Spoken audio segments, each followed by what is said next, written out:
Alright, so I'm feeling like talking about probably the mental side of things again. So I brought it up before in my stories if you follow me on Instagram. The nutritional aspect of anyone's lifestyle is the biggest impact on what their fitness and health is going to look like. For example, if you're in a caloric surplus, and so if this is what you need to eat to stay alive, it's called your TDEE, maintenance calories, total daily energy expenditure. If you eat above that, you're in a caloric surplus and you're in an optimal state to build muscle. And if you're below, then you're in caloric deficit and you're in an optimal place to lose body fat. Now, keeping in mind those fluctuations shouldn't be huge. Depending on the person, that can be detrimental, but regardless, in the way of fat loss, if you're in a caloric deficit, you will inevitably lose that weight. That's just how our bodies roll. But you can't lose weight in a caloric surplus. Think of it like, I don't know. So think of food as fuel, and in this instance, think of a car and the gasoline you use as fuel. If you keep filling the tank up and putting it in a surplus, giving it more than it needs, it's going to overflow. Or it's just never going to get to the point where the tank is anywhere near empty. Like it can go on and on and on and on and on, driving for miles and miles. But if you ran on less fuel, more quickly you'd find it burning out, you'd need to refill it, and things like that. Not the perfect analogy, but, or metaphor, whatever the English word for that would be. But the point is, if you have more energy than what your body already needs because you're feeding it extra food and it doesn't even work all that off, that extra energy doesn't disappear. That's not how energy works. The energy has to go somewhere, and so your body stores it for later because it's trying to be efficient. Some of us are more efficient than others, but that's not really something you can control. Like, you might know somebody, I think we all do, who can just eat and eat and eat and eat, and then they don't put on any muscle mass. They're just string beans. That's an inefficient body type where their bodies burn energy like crazy. That's how they do. And then there's others of us that have more efficient bodies, and we don't have that problem. We still store things, of course, but it's not to the, we still burn calories, but it's not to the extent that maybe an inefficient human being would. So the aspect of that isn't so mental and complex. That's like black and white. Caloric surplus, you can build muscle. Caloric deficit, you will lose body fat, inevitably. Boom.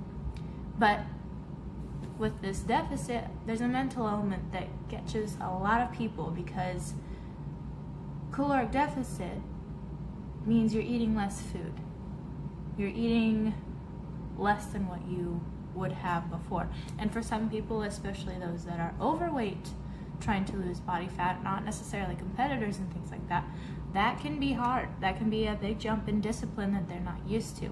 It's a very mental game, because a lot of people will go into that caloric deficit, one, either not knowing that that's how that works, two, not convinced that that's how that works, and three, they think that they've got it down, but subconsciously they're kicking themselves not with, okay, so they're kicking themselves, and what I mean by that is like negative criticisms and affirmations. So you're like, I'm too fat, I can't do this, I don't have the genetics, I can't do this, I don't have the proper Tupperwares, I can't do this, excuses and things like that.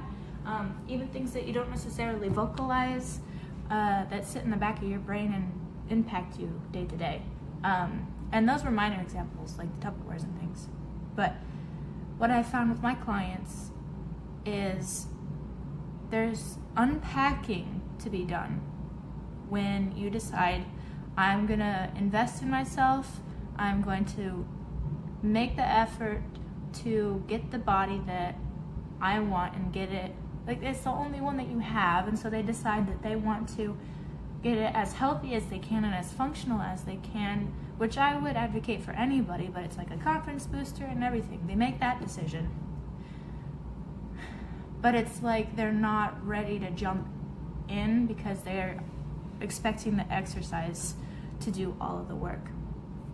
So, as a personal trainer, I'm not a nutritionist, I can help with the exercise side of things. I am supposed to be able to do that. That's what I do.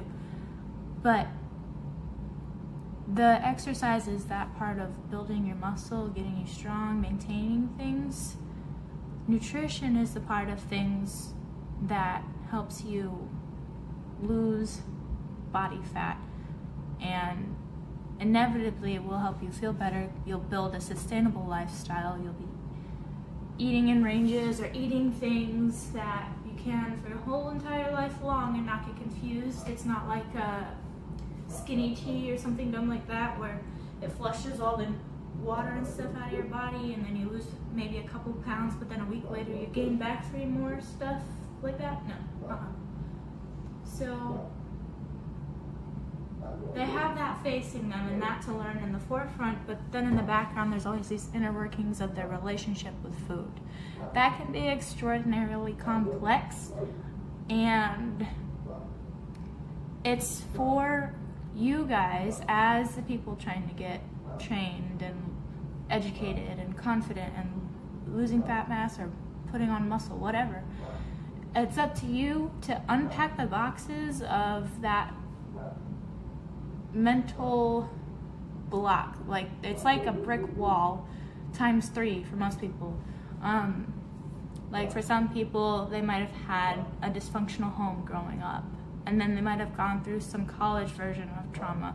And then if there's a third wall, they might even be going through something now. Like, that's just a couple examples, but then they all end up impacted because you're like, maybe you're anxious or depressed or a variation of those things, and you haven't learned how to make your brain work for you rather than against you. And that is a possible thing. I'm telling you that confidently because I've done it. Am I perfect? No, not by any means, but better tenfold than I was 2 years ago. And that's fairly fast progress. 2 years? But that comes with things like forgiving yourself, treating each day like a new day. Stop dwelling on the failures, dwell on the good stuff. Strive to be better than you were yesterday, and do that every day, and you'll see improvements. But you gotta put in the time and the effort to do it, and the emotions. It'll be a little bit frustrating, a little bit, because you've let your brain kind of do its own thing for so long. And so, yeah, I don't know. And so perhaps TMI, I don't know. For a while in college, I never finished college because of my mental health. For a while there, I was actually on medications for anxiety and depression, but being the stubborn child I was, I'm already epileptic, I don't need more pills. So I took myself off of them. 10 out of 10 do not recommend. But what I'm trying to get at is the recovery that I made was by taking the steps I needed, like moving off campus, moving home, getting a job, was making those steps to give myself time to recover. And I did it without any of the medication. It was not a beautiful process in a way. Like, it is, but it's not. Like, going along the way, it's kind of like you feel like you're falling on your face over and over again, but you're at least falling forward, so you're making progress. But yeah, the mental aspect of your game, what you're up to right now, where you're at, what you're feeling is something you should really take seriously and not just say out loud like, yeah, I acknowledge that that's the problem. Okay, if you acknowledge it, what are you gonna do about it? What's your plan? Do you journal? Do you talk to people? Are you more introverted than you should be because you've got all those walls up kind of thing? Like, there's different scenarios for everybody, definitely. And the psychology is honestly very interesting. You can more than likely Google what you think might be going on, and you could find some related research papers to what you're up to and everything. And even if that is what you need to know that you're not alone, then there you go. So I guess in closing, I want to say, if you needed a sign or a signal or anything, or a friend, I'm here to help you get your brain where it should be. Yeah, now's the time to get started. It's not going to be pretty, it's not going to be easy, and you're probably not going to know what you're doing when you start out. Who does? You just have to start. You just have to start. And sorry, my dog's going a little crazy. She's getting excited because I am. But just start. Message me if you need someone, and even join the clientele base, whatever you gotta do. I know sometimes it helps to enroll in challenges and things like that, but regardless, I would write it on your mirror. Get a Sharpie or not a Sharpie, an Exmo marker or a sticky note. Right on there. Today I will, and then your plan. And keep that sticky note up there until you do it. And then once you finish it, take the sticky note, put it in a journal, turn the page. That's over. You're done. Move on. Okay? But yeah. Oh! And don't be so weird about... I'll probably get some hate for this. I don't know. Eventually. This is me with no makeup. Smiling, happy. And my hair is clean, but it's a mess. And my whatever digger, huge. Absolutely comfortable though. I'm happy where I'm at. So stop picking on people who don't slap a whole face of makeup on and look like $1,000,000 every time they get on screen. Live your life. Oh, it drives you crazy. All right, I'm gonna sign off. I'll probably leave a link to the next video that you might want to check out. Like, comment, subscribe, share, and all that good stuff. Let me know how you're getting on. Cool? Cool.